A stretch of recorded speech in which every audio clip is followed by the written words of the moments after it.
Well, hello everybody, AJ here. Welcome to the Life's Good. It's a gorgeous afternoon. I've not long finished work. I'm out here in the garden and I think it's time to go and grow some food. Let's go over to the greenhouse and I'll show you a few more things. Now, I'm not sure if you guys are aware, but both Cheryl and I work for the NHS. And as you can imagine, it's extremely busy at the moment, what with one thing and another. And Cheryl, bless her, she's been on night shift the last few days. She's going back in again tonight. I'm on day shift, but I only work part-time as a rule. But things are subject to change at the moment as the current situation worsens, and I may be having to increase my hours and move sites and one thing and another. So my time out here at the moment is precious. I don't know what's going to happen in the future. So as I can, I'm getting out here, and primarily for my own self. I'm being quite selfish with regard to the growing and sowing and so on. This is for me and Cheryl. We're doing this for ourselves and growing our own food, as we've explained before. Now, I do like making the videos, and I will be making videos with everything I'm doing and keeping you guys updated with what I'm doing, so you can keep abreast of my timetable here. But bear with me, because there's going to be a few days where I'm going to be otherwise committed and have very little time to actually do things out here. And if I do dive out here and do a couple of things, I may not have time to actually record and spend the time talking to you guys. So please bear with us on that one, and we'll keep you updated as to what's going on. So let's go in the greenhouse, and as I said, we're going to grow some more food, and I'll show you a few things in there now. Well, I'm on my favourite perch again, guys. Sitting on the stool here in the greenhouse. One of my favourite spots, actually. If you watched my last video, you would see that I went out shopping and I purchased a not unreasonable amount of food seed, plant seeds, vegetable seeds, herb seeds, and so on and so forth. And in amongst those, excuse me, I purchased some Desiree main crop potatoes. They were in a net bag, and I haven't got the net here now. I think I've disposed of it. But the Desiree on this label is described as a TV chef's favourite, world's #1 red potato, highly yielding and drought resistant. I don't think we have to worry about drought in this country too often. We've had some very wet summers and also some pretty wet winters of late. But a great potato, I would say a great beginner's potato. If you've not grown potatoes before, the Desiree is a good one. Quite reliable, and as I said, and as the label says, high yielding and quite resistant to a lot of issues. So you can't go too far wrong. Now, you don't just buy them, make a hole in the ground and throw them in. There's a little bit more to it than that, but it's not rocket science, okay? You just have to take your time and do one or two things to prepare your potatoes before you actually plant them in soil. I'm just looking over your shoulder there, guys. There's a couple of butterflies flitting around, which is another sure sign of spring, I would say. Lovely, absolutely lovely to see. I was distracted. Desiree potatoes. So the first thing to do is to open the packet, go through them and check to see if they're all of good condition, that you don't have any rotten ones. If they're rotten, throw them away, get rid of them. No good. They're not going to grow. They're a waste of time, and you could possibly, if they have a disease, pass something on to the other potatoes, and you really don't want that to happen. So rotten ones, get rid. In that bag that I purchased, which was £2.50, and I actually got 25 seed potatoes of varying sizes, from the smallest one, that size, to the biggest one, that size. An assortment of sizes in here. The first thing you need to do, as I said, check them for any diseases, any rotten ones, get rid of those. And then you need to go through a process which is referred to, and I have no idea why, it's called chitting. These little eyes, if you look at a potato, let's take the biggest one out, you can see this one easier. If you look at the actual seed potato, this one's actually got a couple of shoots coming out. Now these shoots are referred to as chits, C-H-I-T-S, chits. That's in England. They may be called alternative names or descriptions in other countries or other regions. I've always known them as chits. They are actually the shoots of the potato starting to grow. You have to go through a process of getting these potatoes to start to germinate and produce these shoots or chits. That process is called chitting. Very strange name. Presumably because if they're called chits, you want to produce chits, you go through the chitting process. Now then, what I have done in order to help my potatoes to produce their shoots is I've used one of my 24 cell trays here. It's a little lightweight green plastic one, and I've put one seed potato in each of those cells. As I said, I've got 24 in there, plus a spare one, this little baby here, 25 seed potatoes. Excuse me. You put them out in a light, airy space. I'm using my greenhouse. I'm trying not to keep it too hot at the moment. At the same time, I don't want it to become too cold, because over my shoulder here I do have trays of seed that I have sown. And later on in this video I'm going to take you over there and show you what's happening. It's only a few days since I sown seeds there, guys. You'll be very surprised at what's going on there. Back to the potatoes. A few days in the greenhouse, on the shed bench, near a window, indoors, in a cool room, anywhere where there's a bit of light, it's a bit airy, and you can give these guys a chance to start to produce their shoots. Now you will find, or you should find, that predominantly they tend to produce shoots on one end or one side. That's an ideal scenario. One side or one end is where you want the shoots. If they're coming out all over, it might be an idea to actually rub the ones off that you don't want. So there was one underneath there, and I've just rubbed it off with my thumb. Don't want that one. You want these ones to keep coming up. You only need a few shoots. You don't need masses. But the shoots become stems. The stems produce the new potatoes.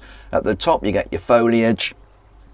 It's on the lower stems that these potatoes will produce more potatoes. And incidentally, that's another thing. When you plant a seed potato in the soil, it's resting on the soil and you cover it, it starts to grow. We go through a process called earthing up, where you're gradually covering the plant until it gets to the top of your pot. That's called earthing up. The new potatoes are produced between the seed potato and the topmost soil level. That area in there is where the new potatoes grow, not underneath. I had somebody the other week talking to me about growing his potatoes. He was planting his potatoes on the top of his soil, in his bucket, pail, whatever he had. He said, I've got a big container, I'll put my seed potatoes on the top. Wrong. Don't do that. They need to be at the bottom.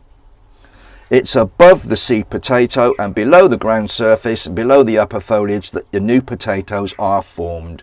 Mostly just under the surface. So we'll come on to that later on. Back to today. You've checked them. Rotten ones, dispose of. The ones you've got left, your good ones, you need to set them out. You can use egg boxes, egg trays, something of that nature. Keep them all separate. Sit them on your bench, on your window ledge, on your windowsill, anywhere you want, indoors, bedroom, spare bedroom, on your landing, anywhere. Somewhere that's fairly light, fairly airy, and let these guys start to produce their shoots. Once you've gone through that process, which could be several days or a week, maybe a bit longer. Depends on your climate and the conditions you're keeping them in. Once you've done that, they've started to produce shoots, you can then consider putting them into soil. And we'll come on to that on another video. That's my Desirées. If you guys have any questions about chitting and buying and sowing and growing potatoes, please, please, please do not be afraid to ask. There's so many people just lately have decided they need to grow their own food. They'd like to grow their own food for whatever reason, and the modern circumstances have perhaps spurred them on a bit more to thinking maybe this is the way to go, I should be doing this. A lot of people are asking me now, what do I do? How do I grow them? What do I need? What do I buy? And hopefully with my videos we can show you guys what to do, when to do it, how to do it. And it's not cut and dried, it's not set in concrete. I can just give you guidelines, and I will emphasize that I am not a professional gardener. I grew up in the countryside, rural conditions. My father was a farm worker. We had a big garden at the cottage we lived in, and he grew everything you could imagine. Every form of vegetable, fruits, you name it, he grew it. And as a young lad from the age of 3 or 4 onwards, I was in the garden with my dad. And when I was at my granddad's, I was in the garden with my granddad. I've learnt a lot over the years. I've owned allotments, I've had gardens of my own, I've helped other people with their gardens. I've even done a little bit of professional gardening. Predominantly, I've just enjoyed growing food at home, just like my dad. And bless him, he taught me an awful lot. So I suppose a lot of my methods and a lot of my ideas and a lot of the things I employ to grow my own food are probably replicating what he's shown me and what he's taught me, plus a few ideas I've picked up along the way from other gardeners and more modern on YouTube and books and whatever. So I do understand that if you haven't done this before and you're considering doing it now for whatever reason, people like myself need to consider that their audience needs help, and their audience would like to be shown what to do, when to do it, how to do it, what they need, what they don't. My philosophy, keep it simple. Simple approach to growing your own food. You don't need lots of fancy equipment, you don't need lots of fancy anything. And the other one is a little and often. If you leave your garden alone for too long, things go wrong, things get overgrown, you can get an invasion of weeds, all manner of things. And when you do go out to do something in your garden, you've got a monumental task in front of you. And you don't want that, because that can be off-putting. That'll put you off for life. So, keep up with me, follow me. If you want to do as I do, that's fine. If you want to take advice from other gardeners, that's fine. Everyone's going to be telling you more or less the same thing. This is what to grow, now's the time to grow it, and this is the way I grow it, this is the way they grow it, and so on and so forth. So, we've gone through the potatoes, guys. There's lots of other things I purchased. I'm going to pop out into the garden now and just check a few things. But before I do, I wanted to show you what's going on over here.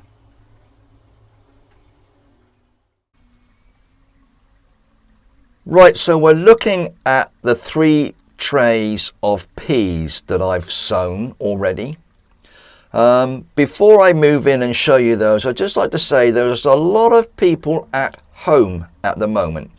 My street is no exception, and if you can hear music in the background or children's laughter or other sort of homely sounds, people cutting lawns, people doing DIY.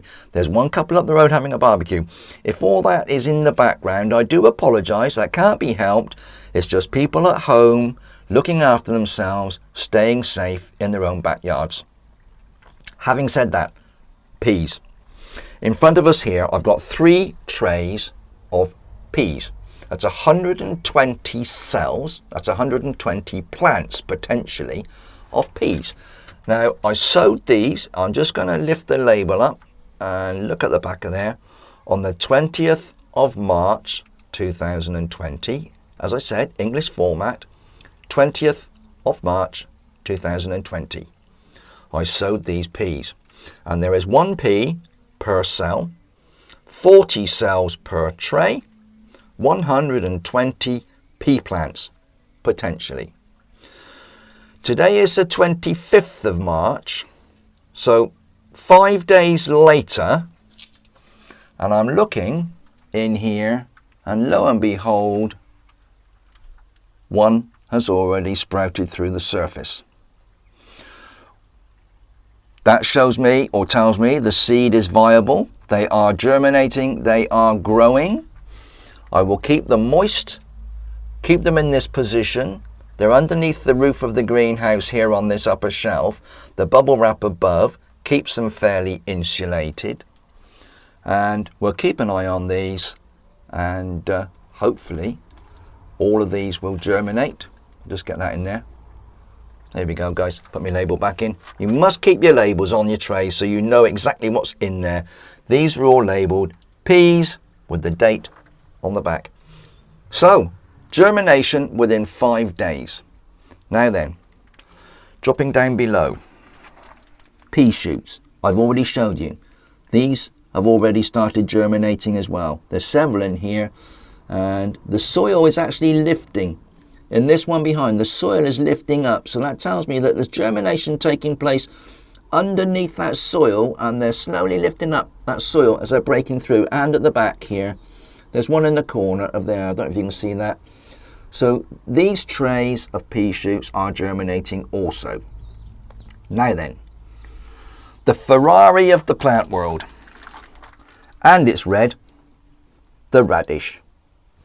So again, if I just lift this label out, guys, turn that round, can you see that? I got a job to read that myself. Hang on a second, let's get it up close. It's a bit faint. 18th of March. I sowed these ones on the 18th of March. These radishes. It's the 25th. Look at this.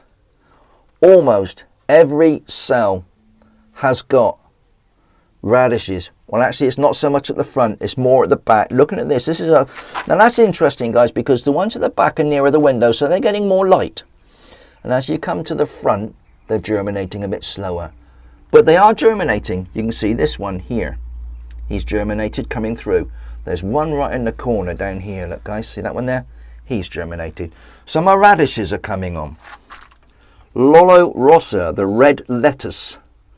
These guys are coming through already. It's a week, less than a week, and I've got food growing in my greenhouse. This is really exciting. This is amazing stuff.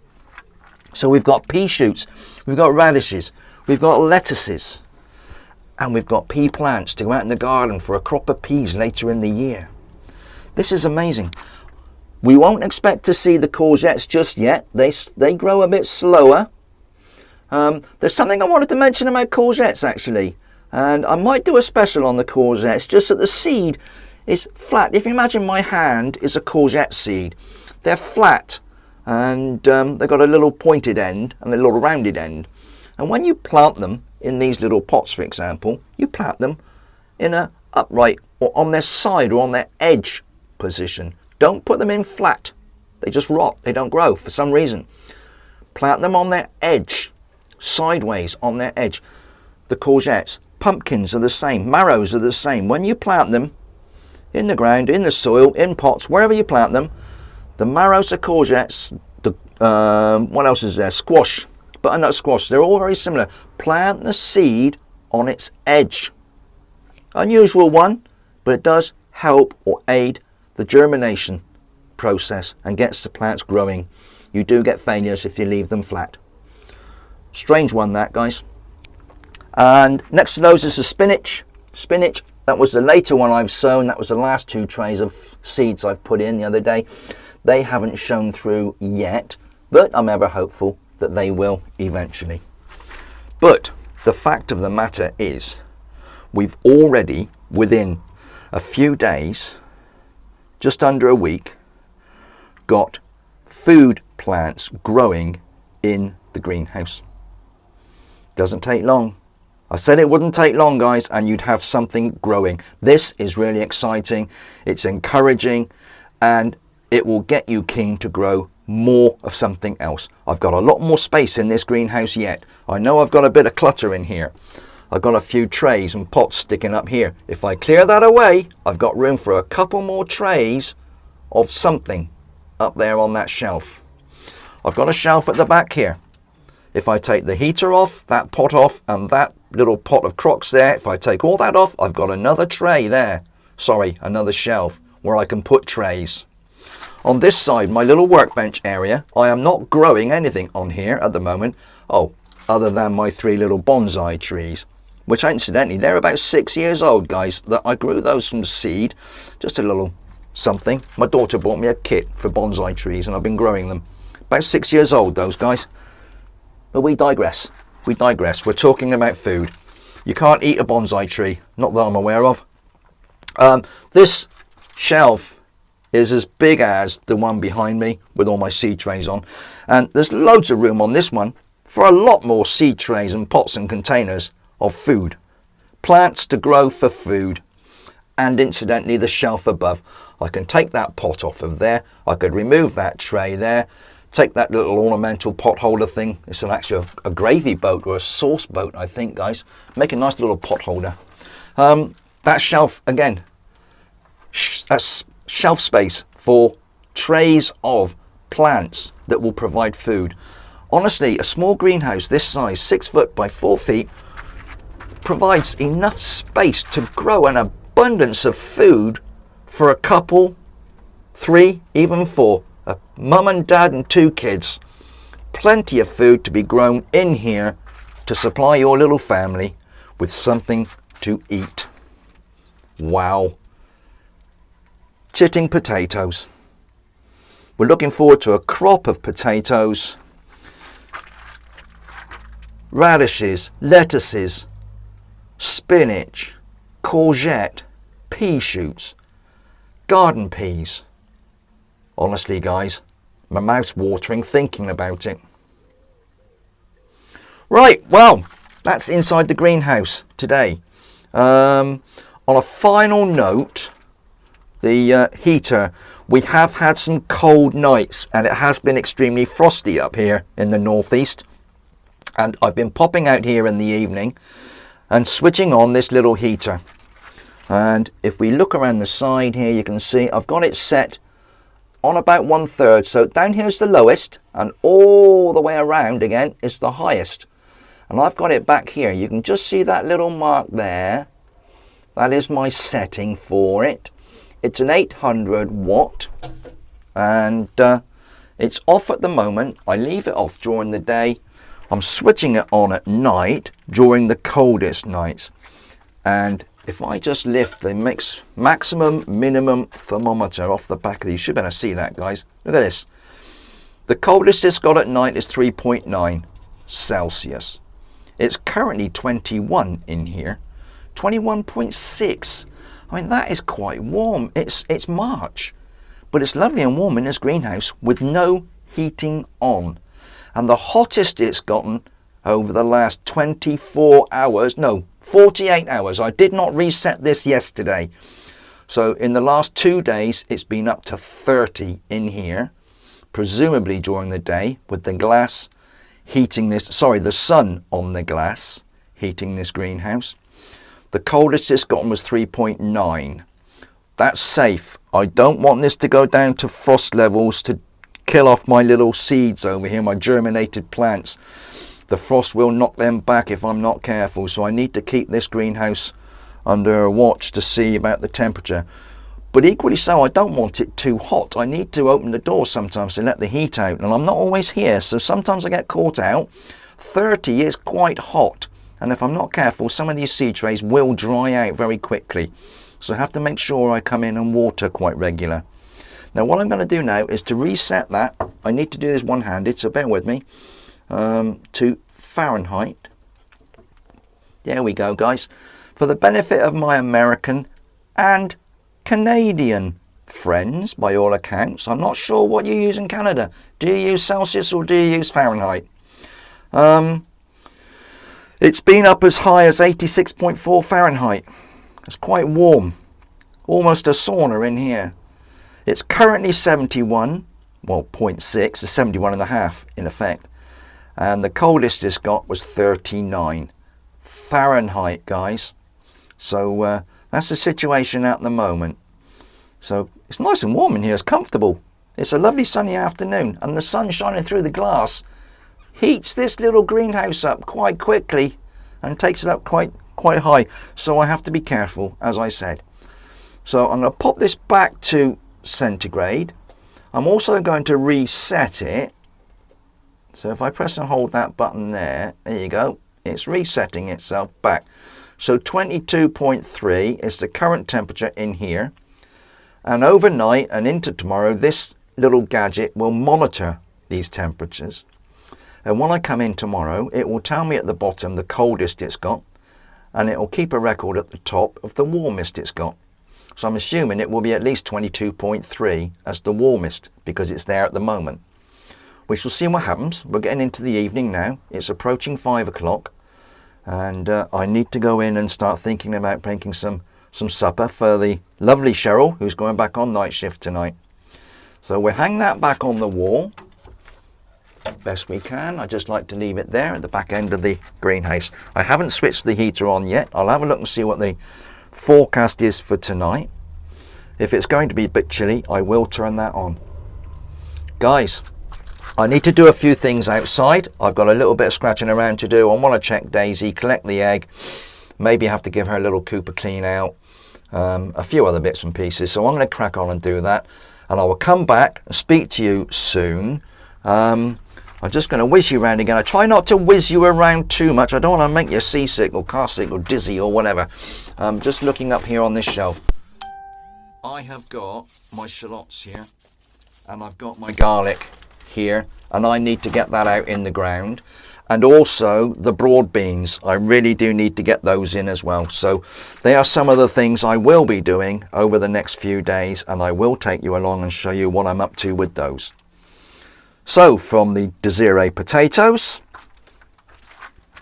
all the wonderful things growing over here, and from AJ, you take care of yourselves, you be safe, be happy, look after one another, don't do anything silly, guys.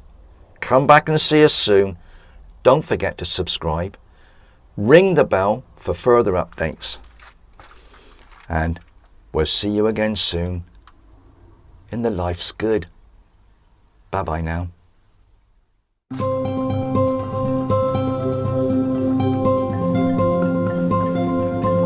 Hello, Daisy. What are you up to? Hey, you're making a mess of your water pot again, haven't you? I'm going to have to clean that out for you, darling. Looking in there, all you got. Have a look and see. Yeah. Well, you got plenty of food in there, haven't you, darling? Having a good scratch around. Should we show everybody before we go what you've done with all those lumps of clay that were in here?